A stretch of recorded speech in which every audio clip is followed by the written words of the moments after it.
तुम किसी कार्य के लिए जा रहे हो, 5 बार 6 बार तुम उस कार्य के लिए होकर आ गए, या किसी से अपना पैसा लेना है और तुम उसको पास 50 बार होकर आ गए हो, भैया पैसे कब देगा? या किसी कार्य के लिए जा रहे हो, वो कार्य नहीं हो रहा, 50 बार होकर आ गए, वो काम नहीं हो रहा। शिव महापुराण कहती है, श्री शिवाय नमस्तुभ्यम भक्तों, जय शिव शंकर।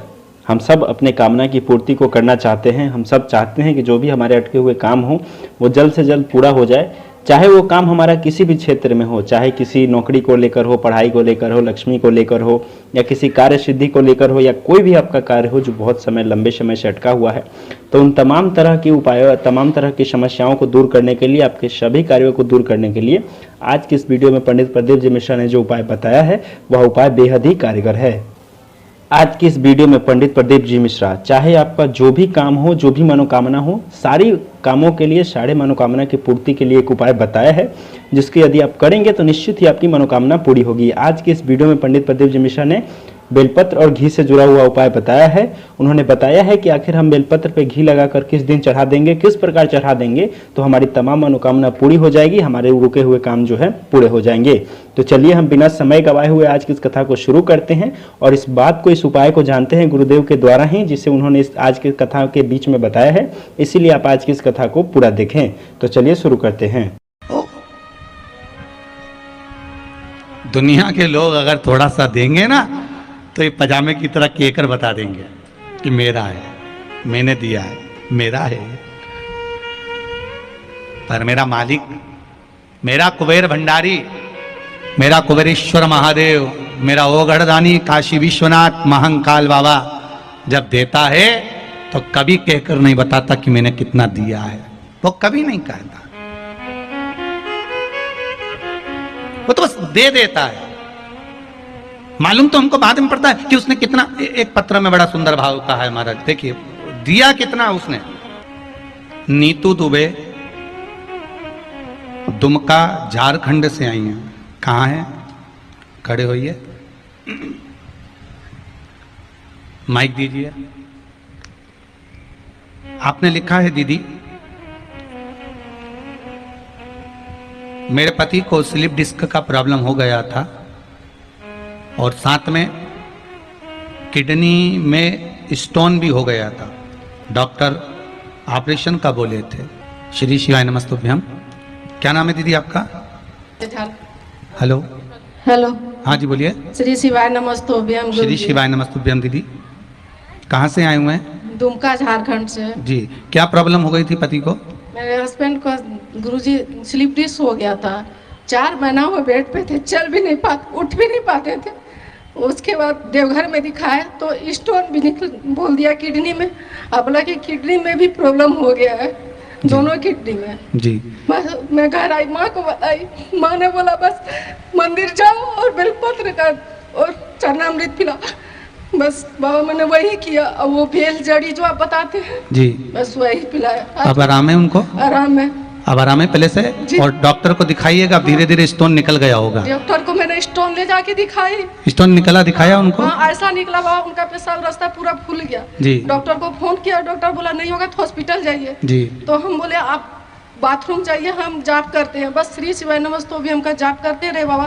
ऐसा निकला, वो बोले हमको पता भी नहीं चला, लगा फूल निकल गया है। बस किडनी में अब तो नहीं है ना स्टोन? बस बाबा की यही कृपा है। नहीं। और स्लिप डिस्क में भी आराम है? पलंग पे तो नहीं होंगे? नहीं बाबा, चल रहे फिर रहे ना? हाँ, बस बैठिए। श्री शिवाय नमस्तुभ्यम। शिव महापुराण में एक बहुत सुंदर बात कही है महाराज।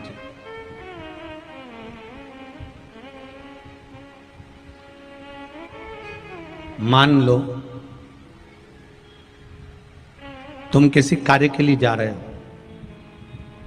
5 बार 6 बार तुम उस कार्य के लिए होकर आ गए, या किसी से अपना पैसा लेना है और तुम उसको पास 50 बार होकर आ गए हो, भैया पैसे कब देगा?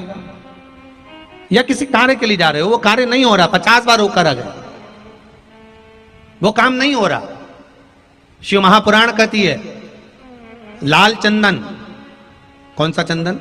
लाल चंदन को अच्छा घिसो और घिसकर तैयार कर कर बेलपत्री के ये जो दोनों भाग हैं, दर्शन हो रहे हैं आप लोगों को? लाल चंदन घिसो और घिसकर बेलपत्री के ये दोनों भाग हैं, दोनों पत्तियां जो नीचे की हैं, इसमें उस चंदन को लगा लीजिए। अगर किसी से आपको पैसा लेना है, वो नहीं दे रहा, या कोई काम है या जॉब है या नौकरी है या उसके लिए, या कोई विद्याध्ययन का कोई कार्य है, कोई स्कूल में पढ़ाई कर रहे हो और वो कार्य नहीं हो रहा, 5 बार 6 बार करके देख लिया नहीं हो रहा, तो ये दोनों पत्तियों पर लाल चंदन लगाओ। लाल चंदन लगाने का मतलब ये नहीं कि जरा सी तुम बिंदी लगा दो, लाल चंदन जो घिसा है उसको पूरी पत्तियों पर अच्छे से फेरना है। उस लाल चंदन को लगा लीजिए और महाराज बीच की पत्ती में थोड़ा सा घृत, घृत मतलब गाय का घी, गौ माता के दूध से माखन से निर्मित उस घी को बीच की पत्ती में थोड़ा सा लगा लीजिए। और जो अशोक सुंदरी वाली जगह है, जानते हो ना आप लोग अशोक सुंदरी की जगह, आपको पहले भी कथा में कहा, समझ लीजिए। ये शिवलिंग है, ये जलाधारी पर रखा हुआ है, ये गोल जलाधारी है, यहां से पानी नीचे गिरता है, ठीक है, ऐसे होता ना शिवलिंग। तो शंकर भगवान का पूरा परिवार शिवलिंग के आसपास में होता है। शंकर भगवान के 13 बच्चे हैं।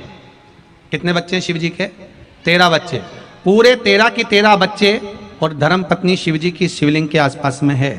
जैसे ये जो गोल जलाधारी है, ये माता पार्वती जी का हस्त कमल है। शिवलिंग रखा है, ये शंकर जी का स्वरूप है। जहां से पानी नीचे गिरता है, राइट भाग गणेश जी का स्थान, लेफ्ट भाग 6 कार्तिकेय, षडानंद कार्तिकेय का स्थान। जहां शिवलिंग का जहां पानी जाता है उसके बीच में एक मोटी सी लाइन होती है, वो शंकर भगवान की सबसे छोटी लड़की जिसका नाम अशोक सुंदरी है, उसका स्थान है। ऊपर से बूंद बूंद पानी जो शिवलिंग पर गिर रहा है, ये शंकर भगवान की 5 लड़कियों का स्थान है, जया, विषहरा, शामली बारी, दौतली और देव। ये शंकर जी की 5 बेटियां हैं जो भगवान शंकर के ऊपर पानी की एक एक बूंद गिराती हैं महाराज। तो शिव जी की जो सबसे छोटी लड़की है अशोक सुंदरी, उस अशोक सुंदरी वाली जगह पर इस बेलपत्र को प्रदोष के दिन या सोमवार के दिन आप घी वाली बेलपत्र को अशोक सुंदरी वाली जगह पर रखकर, ये जो चंदन लगी हुई बेलपत्र है, इसका मुख ऐसा सीधा की सीधा रखोगे तो गणेश जी की ओर हो जाएगा, षडानंद कार्तिकेय की ओर हो जाएगा। अपनी कामना कर कर जिससे धन लेना है, पैसा लेना है या जो कार्य निकालना है वो नहीं निकल रहा, बहुत प्रयास कर लिया, अदालत में 50 बार हो जाए, काम नहीं हो रहा, तब इस बेलपत्र का प्रयोग करना, बाबा से विनती करना और विनती कर कर वापिस सजाना। केवल 2 प्रदोष या 2 सोमवार कर लीजिए, बाबा आपकी मनोकामना पूर्ण कर देगा। उस बेलपत्र का सुख प्राप्त हो जाए। बेलपत्र पर इतना याद रखना, जो चंदन लगा हुआ भाग है वो नीचे होना चाहिए, अशोक सुंदरी की ओर। घृत का भाग अशोक सुंदरी की ओर होना चाहिए, नीचे की ओर, नहीं तो मालूम पड़े तुम ऊपर उल्टा रख दो उसको।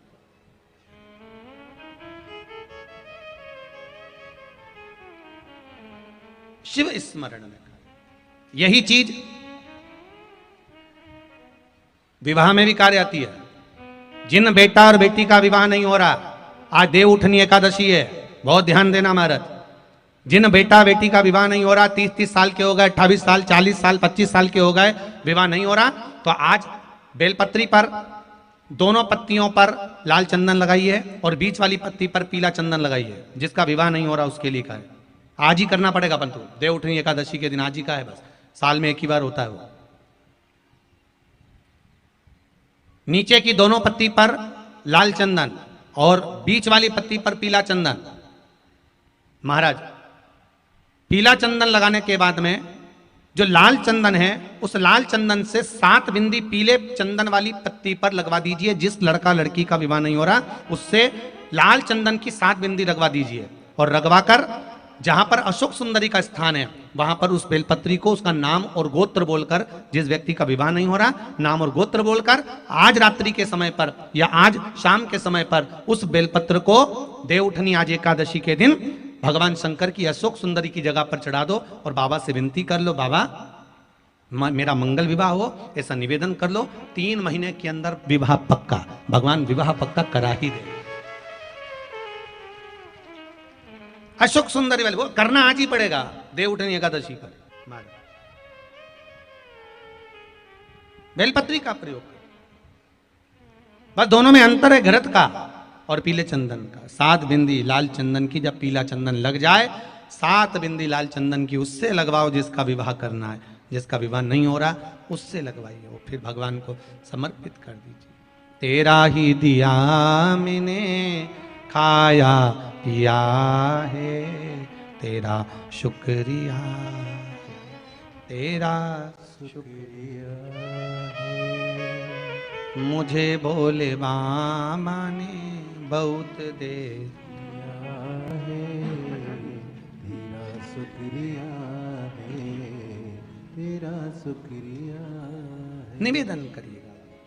श्री, साथ में बोलिए, श्री शिवाय नमस्तुभ्यम, श्री शिवाय नमस्तुभ्यम, श्री शिवाय नमस्तुभ्यम। ये शिव महापुराण का मूल मंत्र। जब दुख हो, तकलीफ हो, कष्ट हो, रोग हो, बीमारी हो, जपो। अभी वो बहन जी कर रही थी, केवल मंत्र का जाप करा। डॉक्टर बोल रहे हैं कि हॉस्पिटल, दूसरा हॉस्पिटल में ले जाओ, पर भगवान भी तो सामने होना चाहिए, आपका विश्वास जागृत होना चाहिए। एक माता जी ने बड़ा भाव लिखा है इसमें, कागज नहीं मिला तो लिफाफा ही सरी।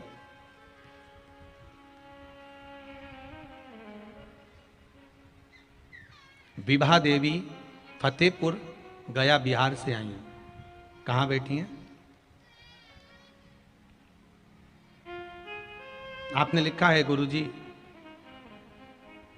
जब से शिव महापुराण की कथा सुन रहे हैं तब से मेरी तबीयत अच्छी हो गई है।